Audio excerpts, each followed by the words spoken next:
mejor dicho, cómo nuestro día a día está dentro de la providencia del Señor. Y hemos visto hasta el día de hoy 4 sesiones o 4 meditaciones sobre la providencia. ¿Quién se acuerda de la primera? La providencia es un poder ¿qué?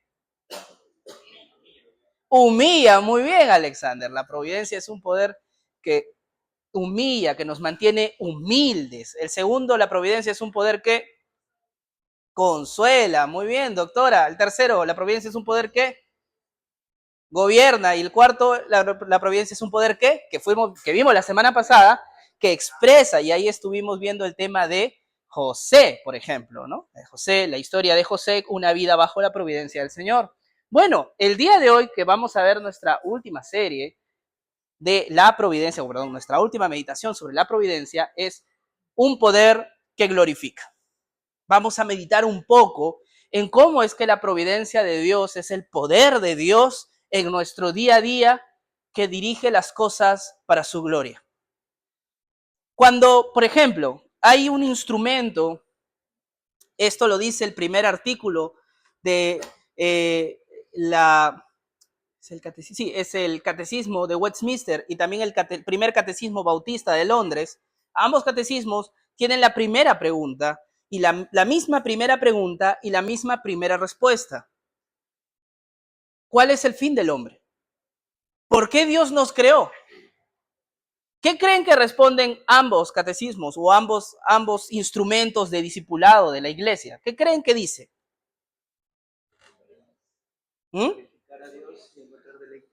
Así es, doctor. Darle la gloria a Dios y encontrar deleite en Él y gozarse en Él. Ahora, yo estoy seguro que muchos de ustedes han escuchado esta frase, ¿no? Que hemos sido creados para la gloria de Dios. Pero ¿qué significa eso? ¿Qué significa que nuestra vida es para la gloria de Dios? ¿O qué significa cuando el pastor o el líder o la persona que te está discipulando dice, es que tú tienes que vivir para la gloria de Dios? ¿Qué creen que significa eso? Algunos cristianos, en su momento y en su contexto, creyeron que vivir para la gloria de Dios era renunciar a todas las cosas materiales y era más bien tener una vida, pues, sumida en la pobreza y en la escasez material, pero llenas de las cosas espirituales, una vida llena de ayunos, una vida llena de lecturas bíblicas, de oraciones largas, de vigilias. Y luego mañana más tarde este tipo de prácticas se convirtieron en los monasterios, esos lugares tan lejanos donde los monjes iban a meditar y a tener una vida de escasez material centrada en la meditación de la palabra del Señor. Porque ellos creían que vivir para la gloria de Dios tenía que ver con eso. Allá por la Edad Media, la iglesia entendió que vivir para la gloria de Dios era más bien un privilegio y no era el deber de todos los creyentes, sino que era un privilegio, que ciertos hombres habían sido llamados por Dios para vivir para su gloria. ¿Y qué significaba vivir para su gloria? Pues renunciar a los títulos y a las ambiciones terrenales y dedicarse plenamente a la iglesia. Y ahí entonces nace el clero. Personas que se dedicaban solamente a las cosas de la iglesia. Los obispos, los arzobispos, los monjes, los frailes, los padres y todas las jerarquías que tuvo la iglesia en ese momento. ¿Qué piensas tú que es vivir para la gloria de Dios? Porque si ese es el objetivo de nuestra vida, ¿qué es vivir para la gloria de Dios? Martín Lutero, reformador de la iglesia, uno de los tantos reformadores de la iglesia, quizá de los más famosos, Martín Lutero dijo que esta visión que tenía la iglesia ya finalizando la Edad Media era una visión errada y que todos nosotros hemos sido llamados a la gloria de Dios y que en realidad un herrero podía glorificar a Dios en su vida de la misma manera que lo hacía un monje. Entonces, él decía que sea cual sea el oficio que hagas, sea cual sea la meta personal que te traces en esta vida, tú debías glorificar a Dios. Es decir, para glorificar a Dios no tienes que volverte un pastor, un obispo o un líder si quieres. Pero entonces, ¿qué es darle la gloria a Dios? ¿Qué creen ustedes? Abrimos mesa. Tu voto importa, como dice Canal 4. A ver, Camila, fuerte. ¿Qué es darle la gloria a Dios para ti? Tu vida, ¿no? Tu vida para la gloria de Dios. ¿Mm?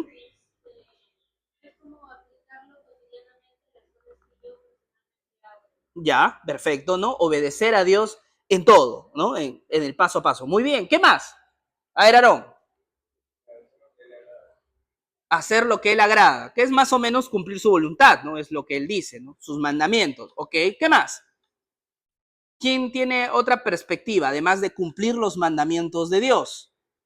Que digamos que son 10, que lo podemos resumir en dos. Amar a Dios con todas tus fuerzas, con todo tu corazón, con toda tu mente, con toda tu alma. Y el segundo similar a este, amarás a tu prójimo como a ti mismo. ¿Qué más? ¿Qué es vivir para la gloria de Dios? ¿Qué creen? Además de cumplir sus mandamientos. A ver, una voz más.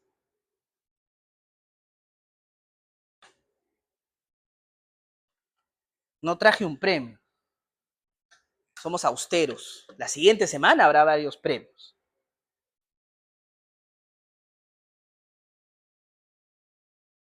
Néstor, ya te dimos dos, conténtate. Ok. Lo cierto es, chicos, honestamente, que vivir para la gloria de Dios. ¿Uy? ¿Pasó? Creo que solo quiere el dedo de Pierito. Ahí está. Lo cierto es que vivir para la gloria de Dios, o que nuestra vida gira en torno a la gloria de Dios, tiene que ver con un principio tan amplio y tan general que a la misma vez se vuelve muy difícil en nuestro día a día. Herman Bavinck, quizá una de las mentes cristianas más grandes que existió en el siglo XX, para muchos uno de los mejores o el más grande teólogo del siglo XX, es un genio, un erudito, y es una pena que todavía no tengamos libros completos de él en español, aunque ya se está traduciendo su obra magna, gracias a Dios, al español. Pero Herman Bavinck decía, por ejemplo, que vivir para la gloria de Dios se resume en esto: vivir, conocerlo y amarlo.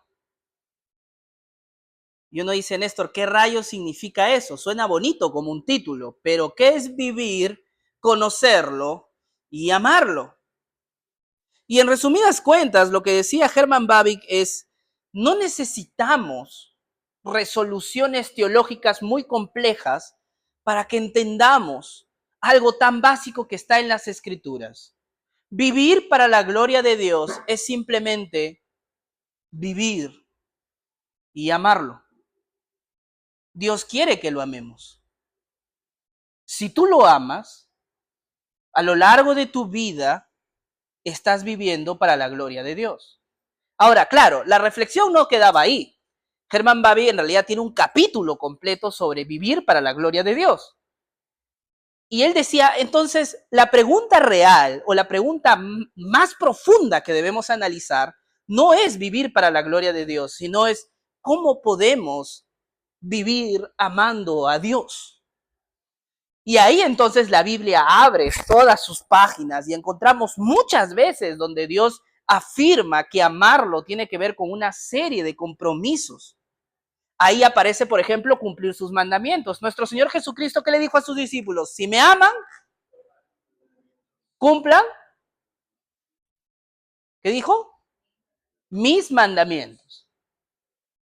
Ahí está otro ejemplo. Otro ejemplo, aparecen los apóstoles. Hijitos míos, no amen al mundo, amen a Dios. No amen las cosas de este mundo. Ahora, la Biblia no está hablando de no desear o no querer dinero, éxito, trabajo, al contrario, ¿no? La Biblia también deja bien claro este dicho que a veces se nos olvida, pero siempre tiene que estar ahí: el que no trabaje, que no coma. La Biblia no está a favor de ser ociosos. La Biblia dice que trabajes. Y ahí es donde entra el refrán de Lutero, ¿no? Si tú eres herrero, en ese entonces ser herrero era algo habitual hoy, quizá no hay muchos herreros, ¿no? Pero supongamos, si tú eres contador, sé un buen contador para la gloria de Dios. Si tú eres un médico, sé un buen médico para la gloria de Dios. Si tú eres un abogado, sé un buen abogado para la gloria de Dios. Y aquí es donde viene el tip. No puedes ser un buen médico, no puedes ser un buen abogado, no puedes ser un buen contador si no estudias, ni te preparas, ni haces sacrificios para poder hacerlo. Es imposible. Entonces la Biblia sí está a favor de que te amanezcas estudiando, sí está a favor de que hagas sacrificios para poder prepararte y ser un mejor profesional. La Biblia sí está a favor de que inviertas bien tu dinero, inviertas bien tu tiempo. La Biblia está a favor de tu proyecto y de que construyas y de que seas un hombre bueno y próspero. Juan le dijo a Gallo, yo deseo que tú seas próspero en todo. Es mi deseo, le dijo el apóstol Juan a este hombre Gallo. Es mi deseo. Pero cuando la Biblia dice entonces que amemos, se refiere a que pongamos a Dios primero. ¿Y cómo se relaciona esto, Néstor, en la providencia? Porque como hemos visto en el caso de José, en nuestra vida van a haber muchos momentos donde vamos a estar en prueba, en donde vamos a tener que escoger, porque se tiene que escoger, a quién amaremos hoy. ¿Amaremos más a Dios o amaremos más las cosas de este mundo? ¿Amaremos a Dios en medio de la dificultad o nos enojaremos con Él o nos resentiremos con Él? ¿Amaremos más a Dios en medio del dolor o en medio de la abundancia o apartaremos la mirada? Vivir para la gloria de Dios es una vida de amor a Dios. Eso es vivir para la gloria de Dios. Y no incluye solamente cumplir sus mandamientos. Incluye no molestarte con Él cuando las cosas no van bien. Incluye no quejarte con Él cuando viene la prueba o vienen las dificultades. Incluye preferirlo a Él cuando tienes la abundancia, tienes la riqueza y cuando la vida te sonríe muy bien. Un ejemplo de esto se nos da cuando el Señor Jesucristo habla con un hombre rico, un joven rico que quería seguir al Señor. Y el Señor Jesucristo dijo, si tú quieres ser mi discípulo, vende todas tus cosas y sígueme. ¿Y qué le pasó al hombre rico? Este hombre rico había seguido a Adrianópolis y tenía mucho dinero. Y entonces este hombre dijo, bueno, ¿qué pasó con él? Se entristeció, se puso muy triste. ¿Por qué? Hay una razón, porque tenía mucho. Tenía mucho. No es lo mismo renunciar y decir, Señor, yo te entrego todo lo que tengo, un sol, que decirle, Señor, yo te entrego todo lo que tengo, 10,000 soles. No, eso es mucho. Señor necesita 100. No es lo mismo. Y entonces, chicos, muchas veces las cosas terrenales, que no son malas, quieren ocupar el lugar de Dios. Y hay momentos en la vida donde tenemos que comenzar a decidir, donde tenemos que empezar a escoger. O vienen los problemas, los momentos difíciles. ¿Cómo reaccionaremos frente a estas dificultades? Y aquí entonces yo te voy a poner brevemente algunos ejemplos de hombres que atravesaron diversas circunstancias en su vida y todo fue para la gloria a Él. Y ahí entonces se ve cómo funciona la providencia. La providencia que gobierna nuestro día a día siempre nos dirige a que tomemos decisiones. Nunca en tu vida vas a evitar tomar decisiones. Y eso a veces las personas lo entienden tarde.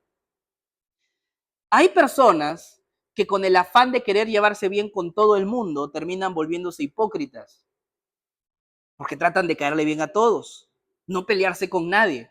Eso cuando uno es niño puede funcionar, pero en la medida que vas creciendo, te vas dando cuenta que no le puedes caer bien a todo el mundo. En la medida que vas avanzando, te vas dando cuenta que a veces tienes que tomar partido, porque a veces decir yo me uno a cualquier plan, ¿eh? No ayuda en nada, al contrario. No, pero decide, tenemos que decidir si hacemos esto, hacemos... No, lo que ustedes quieran. Pero vamos 3 votos a 3 votos, pues escoge lo que ustedes quieran. Y la gente, en vez de solucionar el problema se sigue incrementando. La vida en la providencia es tomar decisiones, es entender que vamos a tomar decisiones. Ahora, ¿qué decisión vamos a tomar? ¿Daremos un paso más para darle la gloria a Dios o daremos un paso para alejarnos de darle la gloria a Dios? Esas son las cosas que tenemos que comenzar a discernir. Yo te pido que el día de hoy comiences a ver las cosas de esa manera. Esto que voy a decidir glorifica al Señor, me acerca a cumplir más mi meta, una vida para la gloria de Dios, o es un paso más de alejarme de darle la gloria a Dios y al contrario, centrarme en mí, en mi prójimo, las cosas que me gustan. Vamos con los ejemplos que aparecen en la palabra del Señor. Vamos a Hechos, capítulo 7, versículo 30. Le voy a pedir por favor a Thaís que me ayude. Hechos, capítulo 7, versículo 30. Y yo voy a leer Números, capítulo 14, versículo del 1 al 23. Se lee bien rápido, así que no se asusten.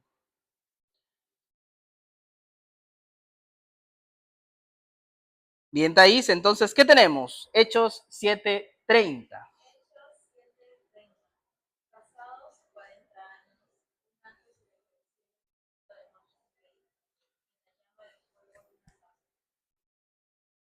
Ya.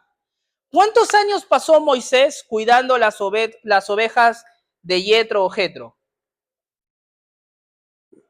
¿Cuántos años dice ahí? 40 años. ¿Con cuántos años salió Moisés de Egipto? Lo dice el Éxodo. ¿No saben? 40 años.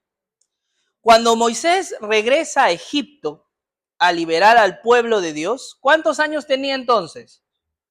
80 años. Claro, en las películas un hombre de 80 años no es muy guapo, entonces obviamente Moisés va todo joven y musculoso a liberar al pueblo de Dios, ¿no? Si no, pregúntenle a Charles Heston, peliculón, ¿eh? Los 10 mandamientos, vean. Bueno, el hecho es que Moisés pasó 40 años en el desierto cuidando a las ovejas. Un hombre que había sido criado como príncipe, un hombre que había sido criado con criados, un hombre que había crecido en medio de la abundancia. Y es que, chicos, si queremos contextualizar un poco, para hablar un poco de la riqueza de Moisés, podríamos decir como que el hijo actual de Donald Trump, que quizá es el hombre más poderoso del mundo, pase de disfrutar las comodidades que tiene, o quizás si lo queremos ver desde temas económicos y no políticos, como que el hijo de Jeff Bezos, que es uno de los hombres más ricos del mundo, pase de disfrutar esas comodidades y que pase a asistir a la iglesia, no sé, imagínense, de ventanilla en Carrizales. Suena feo, suena duro, pero ese es el contexto de Moisés. Él pasó de vivir en el imperio más poderoso, más rico y más próspero, estando en el palacio, en la casa del hombre más rico y más poderoso del mundo en ese entonces, a ser un siervo de un hombre que pues, tenía ovejas. No era un hombre rico, tampoco era un hombre pobre, pero honestamente, era un hombre que cuidaba ovejitas. Estaba en un pueblo, en Madián, que era un pueblo en medio del desierto. No se imaginen pues comodidades. ¿Renegarías tú si tu vida da ese giro? Y como no, Néstor, ¿no?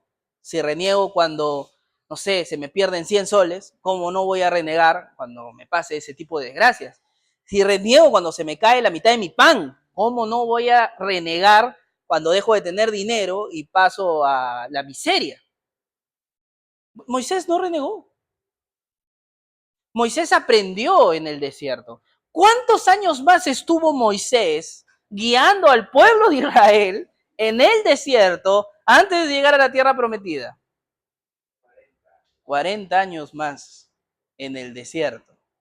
Números 14 del 1 al 23 y dice así: entonces toda la congregación levantó la voz y clamó y el pueblo lloró aquella noche. ¿Qué había pasado? Moisés había enviado unos espías para que puedan, ellos ya estaban ahí nomás, a la orillita del Jordán. Ya estaban súper cerca de entrar a la tierra prometida. Entonces Moisés dice, gente, vamos a enviar a nuestros espías por 40 días para que recorran toda esta tierra que vamos a conquistar en el nombre de Dios y para que nos digan cómo es la tierra. Y llegaron los espías, 2 espías, y los 2 espías, o sea, en realidad 10 de esos 2 espías dijeron, no le hacemos. Hay gigantes, las ciudades están amuralladas, no hay manera que los venzamos, ya fuimos. Y entonces la congregación lloró y todos los israelitas hablaron mal contra Moisés y Aarón y su dirección. Y decían, ojalá hubiéramos muerto en la tierra de Egipto, ojalá hubiéramos muerto en el desierto. ¿Por qué nos trae el Señor a esta tierra para caer a espada? Nuestras mujeres y nuestros hijos van a ser esclavos. ¿No era mejor que volviéramos a Egipto? Y se decían unos a otros, hay que nombrar un nuevo jefe y hay que regresar a Egipto. Habían visto todas las proezas del Señor. Para esto el mar rojo se abrió, la columna de fuego, la nube, el maná. Ya había, o sea, habían pasado grandes obras portentosas y aún así este pueblo duro de roer, como a veces es tu vida y mi vida, que vemos a veces, tantas veces vemos la gloria de Dios y aún así renegamos cuando las cosas van mal. Y no solo es eso, sino que comenzaron a hablar mal contra Moisés y sus jefes y su dirección. Y entonces Moisés y Aarón cayeron sobre el rostros en presencia de toda la asamblea de la congregación de los israelitas. Y Josué, hijo de Nun, y Caleb, hijo de Jefoné, que eran de los que habían reconocido la tierra, rasgaron sus vestidos y le hablaron a los israelitas y dijeron, la tierra por la que pasamos para reconocerla es una tierra buena en gran manera. Si el Señor se agrada de nosotros, nos llevará a esa tierra y nos la dará. Es una tierra que emana la leche y la miel. Solo que ustedes no se rebelen contra el Señor, ni tengan miedo de la gente de la tierra, pues será presa nuestra. Su protección les ha sido quitada y el Señor está con nosotros. No tengamos miedo. Pero aún así toda la congregación dijo, hay que apedrearlos. Era una situación irreversible. La congregación estaba en contra de esta empresa de conquistar la tierra santa que Dios ya había prometido y querían regresarse a Egipto y querían matar a sus antiguos líderes para nombrar unos nuevos líderes para que los guíe y se dirijan a Egipto. Y entonces el Señor o la gloria del Señor apareció en la tienda de reunión de todos los israelitas y el Señor le dijo a Moisés, ¿hasta cuándo? ¿Hasta cuándo me desdeñará este pueblo? ¿Y hasta cuándo no creerán en mí a pesar de todas las señales que he hecho en medio de ellos? Ahora pues los heriré con pestilencia y los desalojaré, y a ti, Moisés, te haré una nación grande y poderosa más que ellos. Pero Moisés le respondió al Señor, mi Dios, esto oirán los egipcios, pues tú sacaste a este pueblo de en medio de ellos con tu poder, y se lo dirán a los habitantes de la tierra. Estos han oído que tú, oh Señor, estás en medio de tu pueblo. ¿Por qué tú, oh Señor, eres visto cara a cara cuando tu nube está sobre ellos y tú vas delante de ellos de día en una columna de nube y de noche como una columna de fuego? Pero si tú los destruyes a este tu pueblo como a un solo hombre, entonces las naciones que han oído de tu fama dirán, ¿por qué el Señor no pudo introducir a este pueblo a la tierra que les había prometido con juramento? Ah, por eso los mató en el desierto, porque no podía cumplir su promesa. Pero ahora yo te ruego que sea engrandecido el poder del Señor, tal como tú lo has declarado. Tú eres lento para la ira y abundante en misericordia. Perdona, pues, la iniquidad y la transgresión, pero de ninguna manera tendrá por inocente al culpable, sino que castigará la iniquidad de los padres sobre los hijos hasta la tercera y cuarta generación. Perdona, pues, te ruego, la iniquidad de este pueblo conforme a la grandeza de tu misericordia, así como has perdonado a este pueblo desde Egipto hasta aquí. Y entonces el Señor le dijo, los he perdonado porque tú has hablado conmigo, pero ciertamente vivo yo, toda la tierra será llena de la gloria del Señor. Ciertamente todos los que han visto mi gloria y todos los que han visto las señales que hice en Egipto y en el desierto y que me han puesto a prueba estas 10 veces y no han oído mi voz, ahora juro pues no verán la tierra que juré a sus padres, ni la verá ninguno de los que me desdeñaron. Y luego más tarde dice, por cuanto por cada día será un año, y ahí es donde lanza su castigo de 40 años para vagar en el desierto. Y Moisés, que tuvo una vida de príncipe y luego pasó a tener una vida austera, pero aprendió a amarla, una vida tranquila de cuidador de ovejas, ahora tiene una vida de líder que lo llevó hasta el cansancio. Y entonces uno dirá, Señor, si tú hiciste que yo nazca o que fuese criado en un palacio, ¿por qué pues, Señor, me llevas ahora al desierto? 80 años he pasado en el desierto, diría Moisés. Bueno, pero mira lo influyente, lo grande, la gran influencia que tuvo Moisés. Los israelitas se hacían llamar los hijos de Abraham, pero incluso por encima de Abraham, ellos decían, no hubo más grande que Moisés. Para ellos Moisés era el legislador y era el supremo, digámoslo así, organizador del pueblo de Israel. Y para dirigir esto, Moisés tuvo una vida guiada por la providencia divina, llena de pruebas y dificultades. Moisés hizo lo que tenía que hacer. Ahora, Moisés, por ejemplo, en este caso, él pudo decir, sí, señor, yo no me voy a comer el pleito de estos malagradecidos, como quizá alguno de nosotros podemos decir incluso dentro de la iglesia, ¿no? Señor, yo no me voy a comer el problema de este. Mátalo. El Señor ya dijo, yo los voy a matar y Moisés, de ti haré un pueblo grande. Amén, Dios, tú ya estás hablando bien. Aniquílalos. Y de mí va a salir una generación fiel a ti, ¿no? Así ya, incluso. Pero aún en medio de esas dificultades, Moisés sabía cuál era su deber. Moisés era el líder del pueblo. ¿Y qué crees que es algo que hace un líder? Un líder tiene que interceder por aquellos que les han sido dados. Ha habido veces, no estoy diciendo para nada que yo me parezca un poco a Moisés, pero ha habido veces que algunos jóvenes me han dicho, Néstor, habla con este, hay que llevarlo a disciplina. Néstor, ya cuádralo porque ya se está pasando. Tú tienes que darle. Y ha habido veces en que yo he hablado con alguna de estas personas y yo les he dicho, pero hay que orar. Yo todavía no voy a hablar porque hay que orar, hay que esperar en el Señor. ¿Por qué? Porque si yo andase con una regla para a ustedes darles con la regla, no decirle, hermano, estás pecando, ahora sí te voy a decir al pastor, ya te fregas. Si yo fuese así, no estaría ejerciendo correctamente la función de liderazgo. Un líder, al menos espiritualmente hablando, no solamente se encarga o es responsable de la disciplina espiritual, sino también es responsable de cuidarlos en oración y de tratar de llevar el mismo amor y misericordia que él ha recibido. Yo he recibido mucho amor y mucha misericordia por parte de Dios.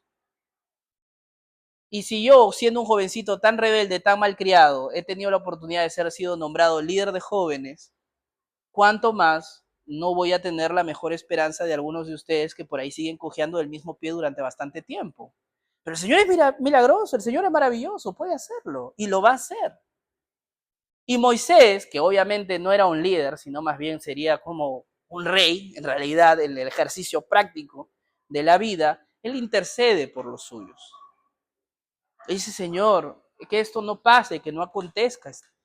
No. Vamos a otro ejemplo. David, por ejemplo.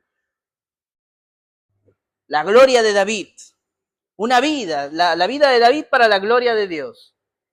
Ahora, ¿cómo fue su vida? Vamos a 1 Samuel, capítulo 16, versículo del 11 al 13. Le voy a pedir a Jonathan, por favor, para que te despierte, doctor. Yo sé que estás batallando ahí. 1 Samuel 16, del 11 al 13. Fuerte.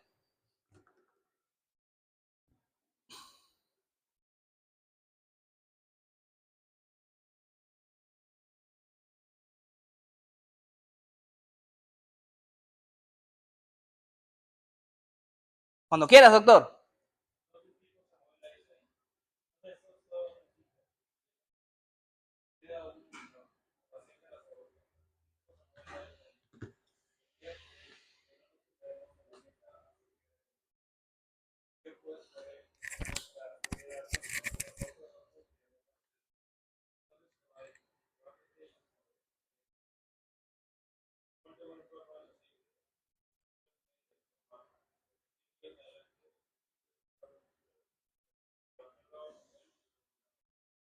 Genial. Vemos ahí el tema de la unción de David. Ahora, la Biblia dice que David era rubio. No te imagines a un rubio. ¿Ya? No, no. Ahí está Fiorella. Qué guapo. No, Fiorella. No. Ok, no, no te imagines a David como Leonardo DiCaprio. No era así de rubio. Cuando la Biblia dice rubio, se refiere a que David tenía un pelo claro, probablemente medio castañoso, algo así. ¿Ya? Ese era rubio para ese contexto. ¿Ya? Tranquila. Bien. Entonces, David. Ahora, yo te hago una pregunta. ¿Por qué David no estaba con sus hermanos cuando Samuel fue a visitar al padre de David, a Isaí? ¿Mm? Mano, un ratito. A ver, primero César, digo, un ratito. A ver, César. Ya, bueno, la misma respuesta, porque estaba cuidando de... Ya, todos estaban haciendo cosas, o sea, no se imaginen que los hermanos estaban rascándose la panza y solo David estaba chambeando. ¿Por qué todos los demás dejaron de hacer las cosas para presentarse delante del profeta de Dios, menos a David? Porque él era un hombre muy responsable. No. ¿Por qué cree?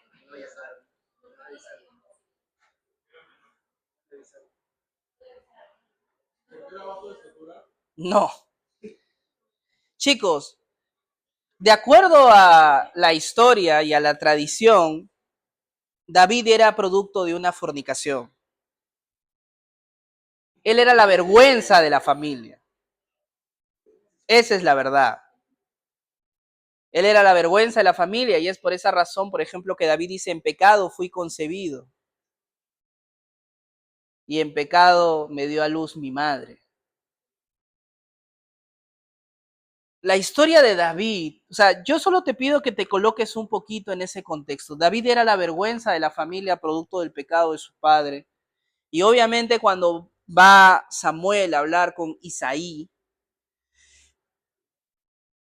David no es presentado, pues. Viene el profeta de Dios, estos son mis hijos legítimos, y al que me salió producto de una canita por ahí, pues que vaya a cuidar las ovejas, que ni se presente. David no era un hombre apreciado, ni por su familia. Era un hombre ignorado, menospreciado. Y por eso cuando Isaí dice, estos son todos, bueno, no, tengo uno, pero está cuidando a Leí, y ya pues. Y este es, le dice el Señor. Mira cómo gira el cambio. La providencia es así, la vida en providencia es así. Un hombre marginado por su propia familia pasa de ser marginado a ser nombrado futuro rey de Israel. Y digo futuro no porque Dios lo nombró como futuro rey de Israel de ese momento. En ese momento Dios lo nombró como rey. Pero allá había otro rey que ya había sido desechado, que es Saúl. ¿Qué crees que hizo ese rey Saúl al enterarse que David había sido ungido por el Señor?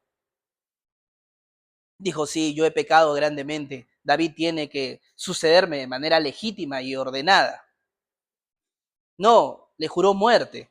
Mira lo que dice Números, capítulo 14, perdón, primera de Samuel, capítulo 23, del 6 a 14. Al oír a Abiatar, hijo de Ahimelech, a donde estaba David en Keila, esta es una ciudad, descendió con un efod en la mano. Cuando se avisó a Saúl que David había ido a Keila, Saúl dijo, Dios lo ha entregado en mi mano, pues se ha encerrado entrando en una ciudad con puertas dobles y barras. Y Saúl convocó a todo el pueblo a la guerra para descender a la ciudad de Keila a fin de acercar a David y sus hombres. David supo que Saúl tramaba el mal contra él, así que le dijo al sacerdote Abiatar, trae el efod. Entonces David dijo, oh Señor, Dios de Israel, tu siervo ciertamente ha oído que Saúl procura venir a Keila para destruir la ciudad por causa mía. ¿Me entregarán en su mano los hombres de Keila? Descenderá Saúl tal como tu siervo ha oído, oh Señor, Dios de Israel, te ruego que lo hagas saber a tu siervo. Y el Señor le respondió a David y le dijo, sí, vendrá. Entonces David dijo, ¿me entregarán los hombres de Keila a mí y a mis hombres en manos de Saúl? Y el Señor le dijo, sí, los entregarán. Se levantó pues David con sus hombres, que eran como 600, y salieron de Keila y anduvieron de un lugar a otro. Cuando a Saúl le informaron que David se había escapado de Keila, cesó de perseguirlo. David se quedó en el desierto, en los refugios, y permaneció en la región montañosa, en el desierto de Sif.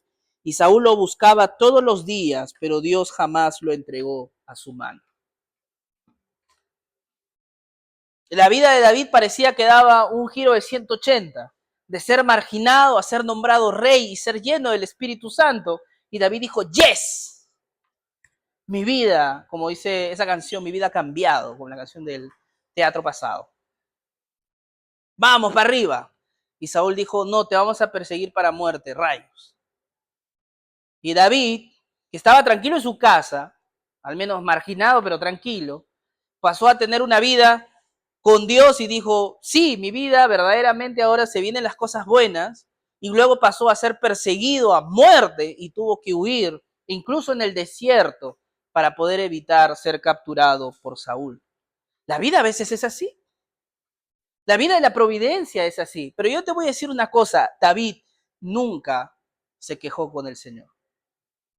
Tú vas a leer todas estas cosas y no vas a encontrar en David un corazón siquiera de apropiarse de las promesas que el Señor le ha dado. El Señor ya lo había nombrado rey y llega un momento en que David entra, le dicen que Saúl estaba durmiendo en una cueva y David entra a la cueva y Saúl está durmiendo de lo más rico y David podía matarlo a Saúl y reclamar la corona porque él legítimamente era el rey y acabar con todos sus problemas. Y tú y yo seguramente optaríamos por eso. Dios me nombró rey, Dios me ha entregado a Saúl y está en la cueva, solo tengo que matarlo. Y se acabaron mis problemas. No me estoy apoderando a la mala. Dios me nombró rey. Pero David sabía que esa no era la voluntad de Dios, que esa no era la manera de conseguir lo que Dios le había dicho que consiga. David lo sabía. Y hay momentos en la vida en donde Dios pone esas cosas en nuestro corazón.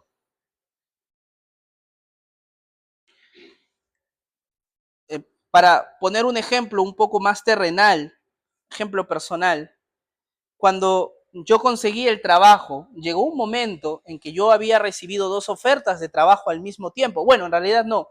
Primero una oferta de trabajo a un lugar donde no quería trabajar, honestamente, pero si era la única que lanzó la oferta, pues hay que aceptarla, porque estoy orando hace tiempo por trabajo, entonces ya, pues hay que entrar ahí. Pero la entrevista final con la otra empresa a la que sí quería trabajar era el día siguiente y la empresa me decía, no, tú me tienes que decir el sí o el no, porque yo necesito que entres a trabajar al toque nomás. Y por ahí se llegó a pensar la idea de, acepto, le digo, sí, claro, igual tengo mi entrevista al día siguiente y si me dicen que sí, lo llamo y le digo, Cholito, yo sé que ayer te dije que sí, pero hoy te digo que no, lo siento. No, pero ese es un problema tuyo, no, chao, lo vuelvo y ya está. Es una opción. Y mis consejeros me decían, todo el mundo hace eso. Laboralmente a veces es así, pues, ¿no? A veces se tiene, a veces no se tiene. ¿Qué se va a hacer? Y sí, honestamente, muchas veces la gente incluso postula para otros trabajos, no para entrar a esa empresa, sino para decirle a la otra empresa, a la que sí verdaderamente quieren el ascenso, oye, por si acaso esta empresa ya me hizo esta oferta, dame mi ascenso, ¿no? Y te dice, no, no te vayas. Tu intención nunca fue entrar a la otra empresa, les hiciste perder tiempo, les hiciste perder recursos, le hiciste que te lance la oferta, porque tu intención en realidad era el ascenso. Eso mucha gente hace también. No estoy aquí para juzgar si eso está bien o está mal. Honestamente, no tengo los elementos necesarios para llegar a esa conclusión. Pero lo que sí estoy seguro es que en mi corazón Dios había puesto, esa no es la manera en que tú vas a conseguir el trabajo. No lo voy a hacer. Y me la jugué. Y no acepté la oferta de esta empresa. Y gracias a Dios, al final el Señor me dio el puesto que quería en la otra empresa, ¿no? Y Dios ordenó ahí varias cositas y todo fue por la voluntad de Dios. Yo honestamente entré a trabajar tranquilo sabiendo que ese era el trabajo que Dios había reservado para mí. Y a veces en la vida, como en el caso de David, ya que es un caso mucho más grande, se nos presentan esos atajitos. Pero David no se apropió de esos atajitos. David dijo, esta no es la manera en que yo estoy seguro que el Señor me va a llevar a ser rey. No tocaré, y ahí lanza su famosa frase, pues, no tocaré al ungido del Señor. Y solo le corta un trozo de la capa y cuando Saúl luego despierta, encuentra su capa, ¿no? Y dice, mira Saúl, yo pude matarte, aquí está el trozo de tu capa, pero no lo hice, para que entiendas que en realidad yo no estoy contra ti, solo que estás ocupando mi trono, pues, ¿no? Ya vete. Obviamente Saúl igual no lo entendió, fue a la guerra y después murió. Pero mira cómo entonces la vida de David en estas cosas donde tiene que tomar decisiones es una vida para la gloria de Dios. A Dios le dio gloria que David tome este tipo de decisiones y dirija su vida justamente para hacer la voluntad del Señor. Vamos a otro ejemplo. Ahora sí a un ejemplo de un hombre que sí se queja. Porque quejarse tampoco está mal. Hay que entender cómo funciona la vida. Vamos a Jeremías capítulo 20 del 1 al 2. Y le voy a pedir por favor a César que nos ayude con Jeremías 20 del 1 al 2.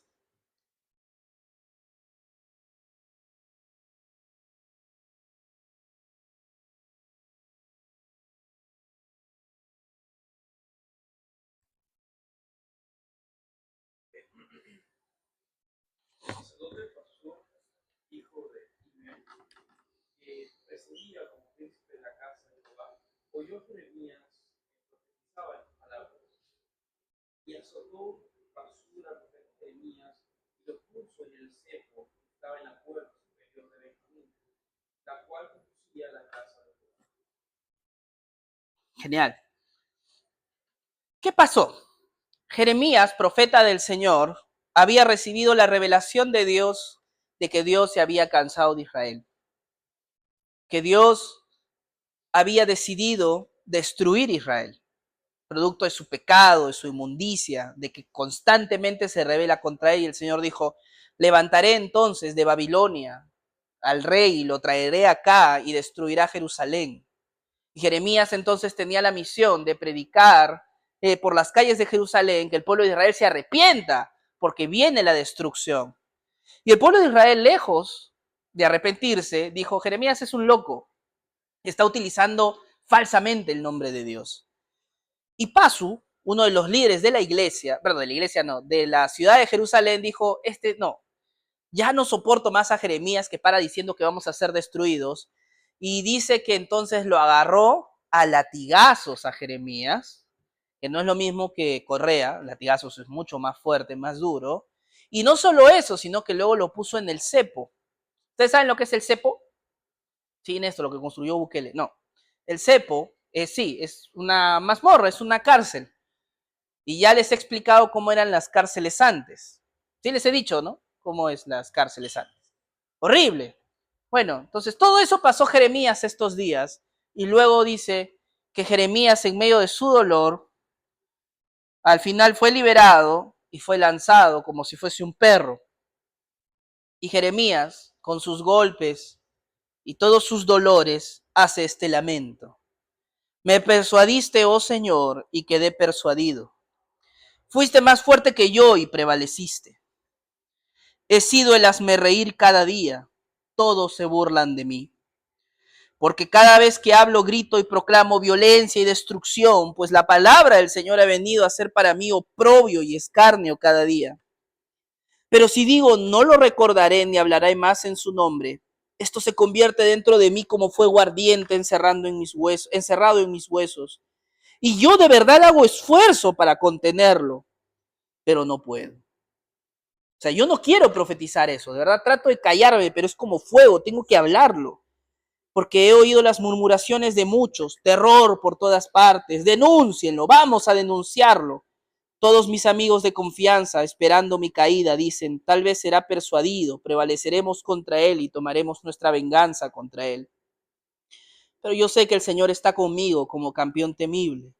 Por tanto, mis perseguidores tropezarán y no prevalecerán y quedarán muy avergonzados, pues no triunfaron. y tendrán afrenta perpetua que nunca será olvidada. Oh Señor de los ejércitos, que pruebas al justo y que ves las entrañas y el corazón, vea yo tu venganza sobre ellos, pues a ti he encomendado mi causa. Canten al Señor, alaben al Señor, porque ha librado el alma del pobre de manos de los malvados. Y luego dice el versículo 14, maldito el día en que nací, el día en que mi madre me dio a luz no sea bendito. Maldito el hombre que dio la noticia a mi padre diciéndole, te ha nacido un hijo varón, haciéndolo muy feliz. Sea ese hombre como las ciudades que el Señor destruyó sin piedad, y oiga gritos de mañana y alaridos al mediodía. ¿Por qué, pues, no me mataron en el vientre? Así mi madre hubiera sido mi sepultura y su vientre embarazado para siempre. ¿Por qué salí del vientre para ver pena y aflicción y que acaben en vergüenza mis días? Es un lamento real de un hombre que su vida giró en torno a un momento de desdicha y de desgracia. ¿Quién escoge a Jeremías para ser profeta? No es que Jeremías se metió a la universidad para ser profeta, no voy a entrar al seminario, quiero ser profeta de grande. No. Jeremías nació y el Señor lo escogió como profeta. ¿Cuál es el deber del profeta? Su misión, su llamado. ¿Cuál es? No digan profetizar, chicos, por favor. ¿Qué? No, pero del profeta en general. Anunciar la palabra del Señor. Esa es la misión del profeta. No crean que el profeta ve cosas, visiones, el futuro. No. Eso muy de vez en cuando. Pero la misión del profeta central es Dios ha hablado y yo les voy a decir lo que Dios ha hablado para su pueblo. Entonces está en su responsabilidad. Y Jeremías tuvo una misión terrible. Terrible. Yo me imagino a Jeremías cómo me hubiera gustado ser como Natán, que simplemente va y habla a David y le dice, tú eres ese hombre desgraciado, bacán. Hay profetas que la pasaron muy bien, entre comillas, pero lo azotan, lo golpean, lo maltratan, sus amigos dicen que está loco, le dan la espalda. Y él dice, yo de verdad he tratado de callar, de no decirles lo que el Señor me ha dicho que les diga. Yo de verdad, porque yo sé que si les digo esto, es horrible, me van a funar. Pero tengo que hacerlo porque es como fuego, que no puedo, que me consume. Y por esa razón, en medio de toda esa aflicción y ese dolor, dice, maldito el día en que nací. Maldito, incluso maldice al hombre que le dijo a su padre es varón. Maldito sea ese hombre, dice. Hubiese muerto en el vientre de mi madre. ¿Ha habido alguna vez un momento en tu vida que has dicho, Señor, pero ¿por qué me trajiste al mundo? Pero ¿por qué nací? Mejor me hubiera muerto. O en palabras más espirituales, como dijo Pablo en medio de las dificultades, yo ya quisiera estar con Cristo. En otras palabras, yo ya desearía estar muerto, dice Pablo. Pero por causa de ustedes y que aún tengo que hacer, tengo que cumplir mi misión, sé que estoy aquí. Eso dice Pablo en Filipenses capítulo 1. La providencia a veces nos lleva a momentos de nuestra vida de mucha desgracia y de dolor. Y Jeremías lo expresa con toda sinceridad. Con toda sinceridad. Ahora, en medio del dolor, en medio de la desgracia, Jeremías no dejó de cumplir su deber. Jeremías hizo lo que tenía que hacer. Y es más, después de la destrucción de Jerusalén, Jeremías con el pueblo de Israel se dice que construye otro libro para recordar estas cosas, meditar y reflexionar y llamar al pueblo al arrepentimiento, hacerles entender que este castigo tenía un propósito que fue producto del pecado del pueblo. ¿Qué libro fue ese? Lamentaciones. Entonces Jeremías no dejó de callar. Sí, Jeremías se quejó, sí, Jeremías sufrió. Hay momentos en la vida que toca sufrir. A veces creemos que el cristiano y ser gozoso en todo tiempo significa que tenemos que ser hipócritas y tener una careta y cuando nos preguntan, hermano, ¿cómo estás? Todo bien, todo bien. Y cuando en realidad no todo está bien. Al contrario, Néstor, todo está mal. Todo me va mal.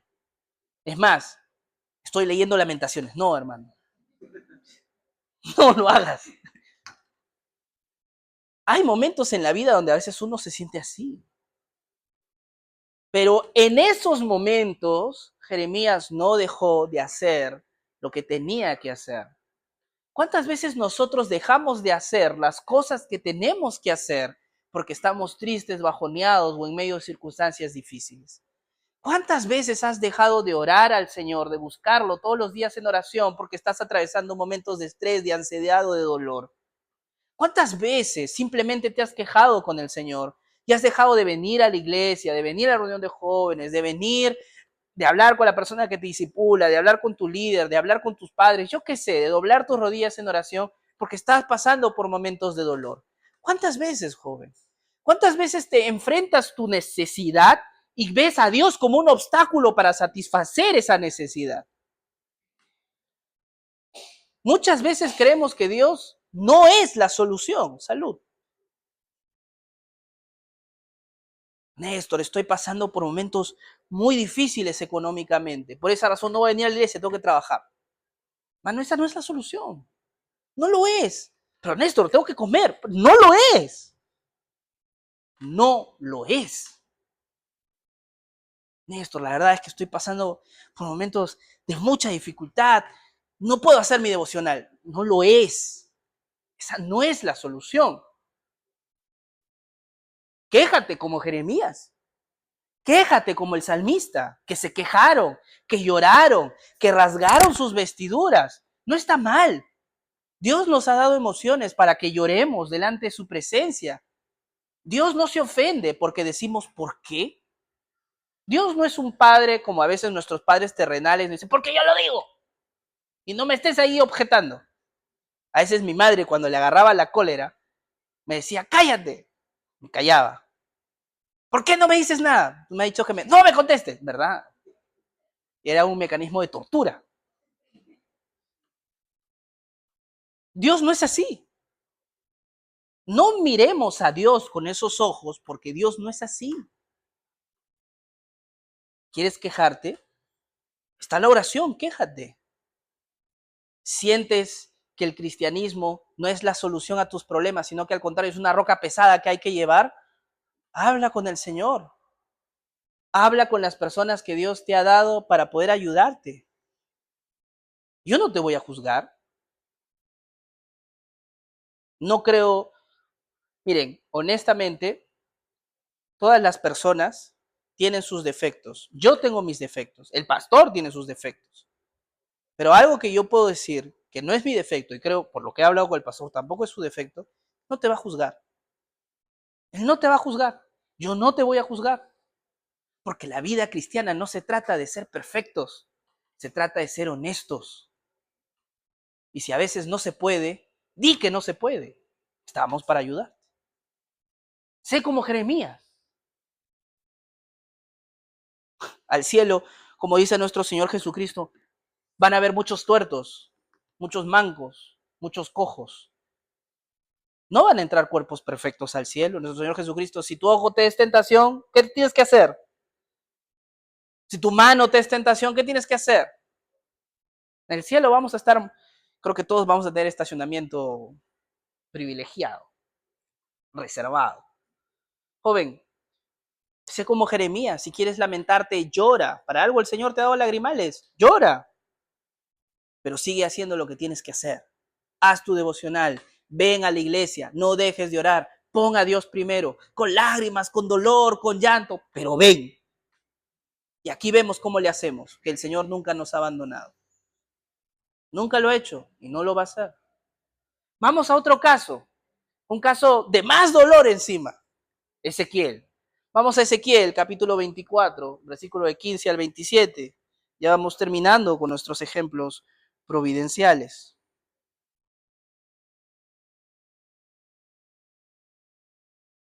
Ezequiel es después de Jeremías. Ezequiel ya está en Babilonia con el pueblo de Israel.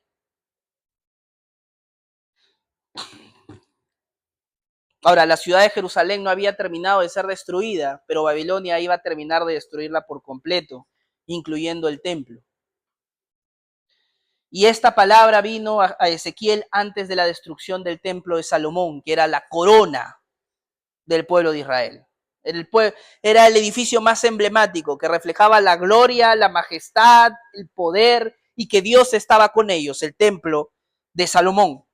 Y los babilonios ahora van a saquear el templo de Salomón y van a destruir por completo el templo de Salomón. Y aquí es donde viene esta circunstancia con Ezequiel, que ya está en Babilonia, con la primera, digamos, el primer grupo de judíos que salen del exilio a Babilonia.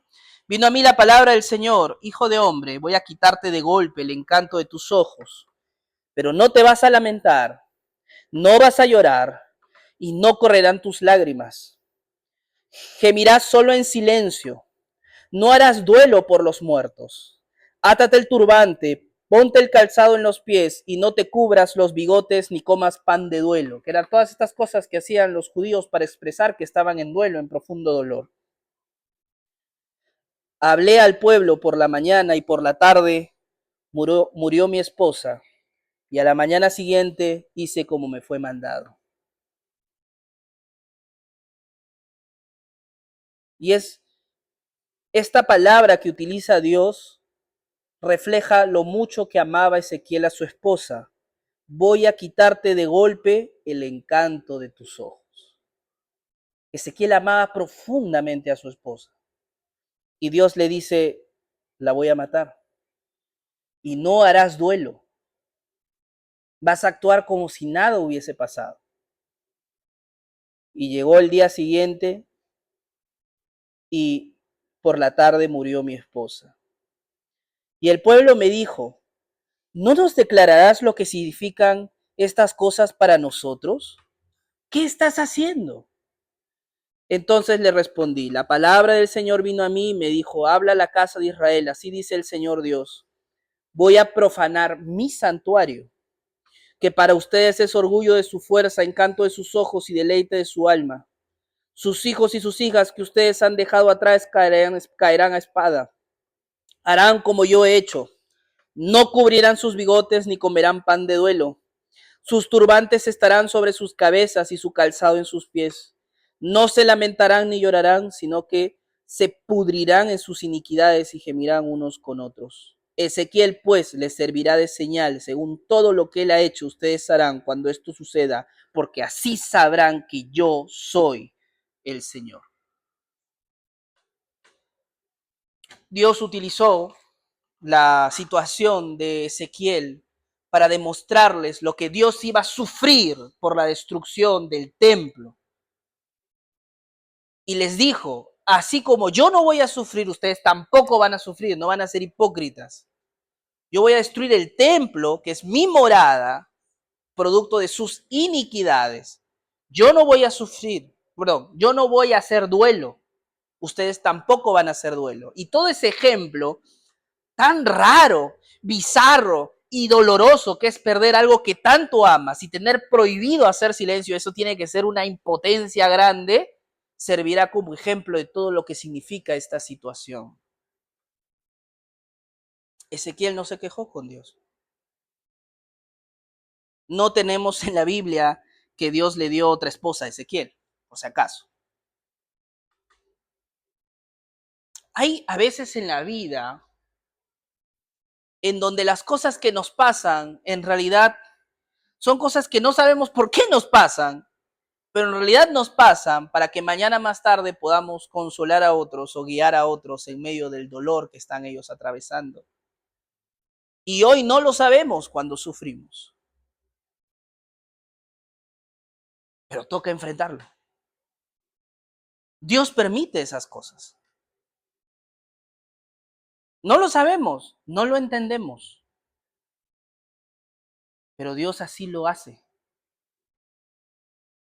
Y tenemos que actuar como Ezequiel. Señor, lo que estoy atravesando para mi vida, o estoy atravesando en mi vida, Quizá no lo entienda ahora, lo entenderemos después. Hay cosas, joven, que han pasado en mi vida, y estoy seguro que en tu vida igual, que en ese momento uno no entiende por qué. Y ya luego pasan los años y te encuentras con jóvenes que están pasando por la misma circunstancia, tú ya sanaste la herida, tú ya creciste, ya maduraste, ya entendiste, y dices, ah, Señor, ya sé por qué. Y puedes ayudar a otros y guiar a otros en base a toda esa experiencia que has tenido que atravesar. Ahora, nadie quiere sufrir. Nadie quiere atravesar por las cosas que atravesó Ezequiel. Pero Dios traza en su sabiduría la vida para cada uno de nosotros. Si nosotros fuésemos un libro abierto, no lo sé, imaginemos, no sé, Thaís. Thaís viene acá adelante. Thaís, cuéntanos por favor la historia de tu vida a detalle, todo lo que has venido atravesando. Yo estoy seguro que más allá de que hay historias donde nos vamos a reír, pero van a haber historias en donde nosotros vamos a decir, no me hubiera gustado ser Thaís. Historias de dolor. O probablemente tú, no sé, si ponemos acá a Aarón adelante, Aarón, por favor, cuéntanos. No, hermano, ya de arranque. No, Néstor, no. Cuéntanos, por favor, la historia de tu vida. Llegará momentos donde nosotros vamos a decir, no, a mí no me hubiera gustado ser Aarón. Y así sucesivamente. Todos nosotros en nuestra vida tenemos momentos que si todo el mundo supiera lo que atravesamos o lo que enfrentamos, y a veces son cosas simplemente que pasan en nuestra mente, a veces tenemos tormentos mentales, seguramente más de una persona diría, no, amiguita o amiguito, tú estás solo en eso, ¿eh? No, yo no la hago. Si a mí me pasara eso, no la hago. Pero pasamos, lo atravesamos, lo enfrentamos. Quizá en ese momento no entendíamos por qué Dios, si nos ama, si nos quiere, permite que eso pase, pero pasamos. Y déjame decirte que es para su gloria. Vamos con Cristo, porque ni Dios encarnado se salva, si lo queremos ver así, de la providencia. Dios mismo en la tierra tuvo un plan de vida que Dios trazó. Vamos a Filipenses 2 del 6 al 11, un versículo, un pasaje que creo que todos conocemos. Y podríamos decirlo, que siendo igual a Dios, no escatimó ser igual a Dios como cosa aquella a la cual aferrarse, sino que se despojó a sí mismo. ¿Y se despojó para qué? Para hacerse semejante a los hombres. Y no solo eso, sino que se humilló a lo sumo. No solo tuvo una vida humilde, o sea, no solo fue un hombre, no fue un hombre rico, fue un hombre humilde y atravesó las dificultades de ser un hombre humilde, sino que Dios lo llevó, trazó su vida para que su vida culmine en qué, en una muerte qué, de cruz. Pero ¿cuál es el resultado de esto? Y por esa razón, ya que Cristo obedeció hasta la muerte, y no cualquier muerte, sino muerte de cruz, ¿qué hizo Dios? Lo exaltó hasta lo sumo, para que su nombre sea sobre todo nombre y toda lengua, y toda rodilla, y toda lengua confiese que Jesucristo es el Señor. ¿Para gloria de quién? De Dios Padre. Dios no te lleva a ti hasta la cruz, Dios no me lleva a mí hasta la cruz, gracias a Dios. Eso ya lo hizo con Cristo. Pero la vida de Cristo es la vida de todos nosotros. Tú has venido al mundo para darle gloria a Dios, como Cristo. El plan de su vida era tener una vida santa y morir en una cruz para la gloria de Dios. El plan de tu vida es tener una vida santa y no vas a morir en una cruz, espero. No sé si ese castigo siga vigente en algún país. Pero lo que sí sé es que nuestra iglesia, a partir del mandamiento de los apóstoles y también por boca misma de nuestro Señor Jesucristo, fue el que quiera seguirme, tome su cruz y sígame. Y el apóstol Pablo confirma eso en Gálatas capítulo 2, versículo 18 al 20, que dice, ¿qué hacemos con esa cruz? Seguir a Cristo es traer la cruz. ¿Qué hacemos con esa cruz? Es un versículo que lo complementa, porque justamente con Cristo estoy crucificado. Ya no vivo yo, mas vive Cristo en mí. Todos de alguna manera tenemos que pasar por la cruz. Ya no física, gracias a Dios. Pero si tú quieres ser un cristiano verdadero, tienes que aprender a sufrir en la cruz, que es crucificar tu carne y ya no vivir tú. La vida de Cristo es tu vida, para gloria de Dios. Ahora, yo no sé por dónde está el sendero de tu vida en este momento, si estás lleno de tentaciones, de pruebas o dificultades, pero lo que sí sé es que toda tu vida gira en crucificar tu carne para gloria de Dios Padre. Vamos con el último ejemplo, la gloria de Pablo. Segunda de Corintios, capítulo 12, versículo del 1 al 11. Este texto es bien bonito. Y por extraño que parezca, hay muchos jóvenes que nunca lo han leído. Yo creía que sí. Hasta que un día hice el comentario y alguien me dijo, Néstor, ¿qué estás hablando? Dice así, el gloriarse es necesario, aunque no es provechoso. Pasaré entonces a las visiones y revelaciones del Señor. Conozco un hombre en Cristo, que es él mismo, que hace 14 años, no sé si en el cuerpo o no sé si fuera de cuerpo, solo Dios lo sabe, fue arrebatado hasta el tercer cielo. Y conozco a tal hombre, una vez más, si en el cuerpo o fuera del cuerpo, no lo sé, que fue arrebatado al paraíso y escuchó palabras inefables que al hombre no se le permite expresar.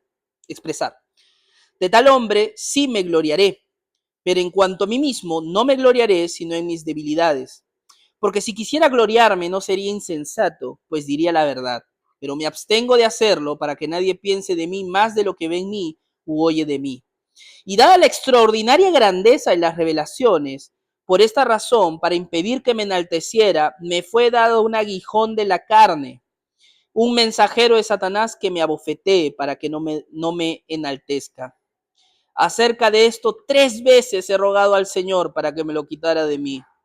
Y él me ha dicho, te basta pues mi gracia, pues mi poder se perfecciona en tu debilidad. Por tanto, con muchísimo gusto me gloriaré más bien en mis debilidades para que el poder de Cristo more en mí. Por eso me complazco en las debilidades, en los insultos, en las privaciones, en las persecuciones y en las angustias por amor a Cristo, porque cuando soy débil, entonces soy fuerte. Palabra del Señor. Hay momentos en la vida en donde por lo que el Señor quiere trabajar en nosotros permitan que suceden circunstancias tan duras como tener el aguijón de la carne. No sabemos exactamente qué es. Por los textos parece que Pablo tenía un problema con los ojos, porque más adelante Pablo dice, yo sé que algunos de ustedes me aman tanto que quisieron arrancarse los ojos para poder dármelos. Entonces, al parecer, Pablo sufría de una enfermedad en los ojos, se cree. Otros dicen que era algo sumamente espiritual, que verdaderamente había un demonio que lo golpeaba o que lo azotaba, como dice acá, que no sabemos si es cierto o no. Lo que sí es cierto es que era algo que aquejaba a Pablo, que lo hacía sufrir mucho y que Pablo oró 3 veces a Dios para que esto no se repita, para que esto se le sea quitado. Y el Señor le decía, bástate en mi gracia. Cuando eres débil, eres fuerte en mí, que eso te baste. Hay momentos en nuestra vida, y esto es justamente para que Pablo se mantenga a raya, porque al parecer Pablo tuvo tantas revelaciones y tanto conocimiento de Dios, y no lo dudamos, escribió casi el 50% del Nuevo Testamento, que el Señor para mantenerlo humilde entonces le envió estas cosas. ¿Qué cosas el Señor a veces permite que nos suceda para mantenernos a raya? ¿De qué cosas el Señor nos estará salvando porque permite que sucedan aflicciones o tristezas o pérdidas o desgracias? ¿De qué cosa nos estará salvando el Señor? Quizá por esa razón perdiste la oportunidad de negocio que tenías, quizá por esa razón te dio la enfermedad que tenías, Quizá por esa razón sufriste la lesión que tenías. Quizá por esta razón se terminó esa relación que tanto amabas. Quizá por esa razón perdiste ese dinero o te robaron eso que tanto anhelabas. Quizá por esa razón te cayó esa enfermedad. Quizá por esa razón padeces la enfermedad que estás atravesando por tantos años. No lo sé. Hay tantas cosas. Piénsalo. ¿Qué cosas hay en tu vida que tú dices, Señor, ¿por qué? ¿Por qué nací con esto? ¿O por qué me pasó esto? No lo controlo. No lo decidí yo. Tú lo quisiste así. ¿Por qué? ¿Por qué? Cierro con un ejemplo muy personal en el sentido que es de mi esposa. Mi madre es una mujer muy delicada de salud. Es como una flor, literal. Si le sale sol, se enferma. Si no sale sol, se enferma. Así es mi mamá. Pero mi mamá es una mujer extraordinaria. Los que han tenido la oportunidad de conocerla saben que es así. Y yo le pedí al Señor una mujer muy parecida a mi madre. No porque tenga algún tipo de Edipo o algo por el estilo, sino porque me parece que mi madre era una mujer extraordinaria, entonces quería una mujer extraordinaria para mi vida. Y Dios me bendijo con una mujer que se parece mucho a mi madre en carácter y en fe, mi esposa. Pero extrañamente ambas se parecen también en el ámbito de salud, son muy delicadas de salud. Por eso tener un EPS es negocio para las clínicas y para ella. Y mi esposa es muy delicada, muy delicada. Y hay momentos en la desesperación de no salir, ¿no? A veces Ángela tiene momentos en donde sale de una enfermedad, pasan 2 semanas, se vuelve a enfermar. Salen y se vuelve a enfermar. Y no se enferma, pero le pasa un accidente. Entonces, hay momentos o hay periodos que lamentablemente esto pasa. Y una vez Ángela, bueno, no más de una vez, pero en una circunstancia me dice, ¿por qué? ¿No? En lágrimas, ¿por qué el Señor permite esto? ¿Por qué? Estoy cansada de tomar pastilla, de echarme la cremita, de tener reposo, de hacer esto, de hacer aquello. Estoy cansada. A ti solo te da gripe. Y es lo peor, le digo. No pidas eso. No sabes lo que pides. Yo quisiera tener todo lo que tú tienes. No, me. Y hay momentos quizá en la vida donde tú puedes decir eso. Señor, ¿por qué? Yo quiero la vida de él. Él está bien, está chévere, está chill, le va todo bien. Y a mí no salgo de una. Si salgo de una, a las 2 semanas me pasa otra cosa. Y así sucesivamente. ¿Cómo no quieres que me dé ataques de ansiedad, Señor? Paramos así. No lo sé. Pablo te puede entender. La vida de Pablo estuvo marcada por tormentos y el Señor le dijo, no, yo no te voy a liberar de esos tormentos porque es necesario que te mantengas humilde y para que te mantengas humilde, esos tormentos tienen que estar contigo. Porque cuando eres débil, eres fuerte. En mí, bástate mi gracia. Yo no sé por las cosas que tú puedas estar atravesando, joven. No sé cuáles son las cosas que el Señor permite que pasen en tu vida. Quizás esas cosas son las que te mantienen a raya. Quizás si el Señor respondiera a tus peticiones, ni siquiera estarías en la iglesia. No lo sé. Pero lo que sí sé es esto que dice acá San Agustín en su meditación de los Salmos. Que tu alma contemple todas las cosas que han pasado y han sido creadas. Todas ellas te gritarán, Dios nos hizo. Alabemos entonces al Señor, hacedor de nuestros destinos. ¿Por qué pasó lo que pasó? No lo sé, sería mentirte. Salvo que yo te hubiera acompañado, quizá en ese momento, te pasó por eso. Pues. Pero de ahí no sé. Lo que sí sé es que nada pasa fuera de la providencia del Señor. Y lo que sí sé también es que dentro de la providencia del Señor, tú y yo tenemos una responsabilidad, tomar decisiones. ¿Qué decisión tomarás, joven? ¿Qué decisión vas a tomar? cuando vengan las dificultades o cuando venga el tiempo de prosperidad? ¿Cuál va a ser tu reacción? ¿Te alejarás de Dios? ¿O tomarás las decisiones que te acercan más para construir tu vida para la gloria de Dios? ¿Cuál va a ser tu reacción? ¿Qué es lo que vas a hacer? Yo te pido entonces que compartamos juntos esta conclusión, que todo el honor y toda la gloria sean para Dios por siempre y para siempre. Primera de Timoteo 1:17. Que ese sea el resumen de nuestra vida. Que cuando tengamos que enfrentar las diversas dificultades o circunstancias, este versículo esté tatuado bien grande en nuestra frente. Que todo el honor y toda la gloria sean para Dios por siempre y para siempre. Señor, el camino que tú has trazado, ese camino andaré.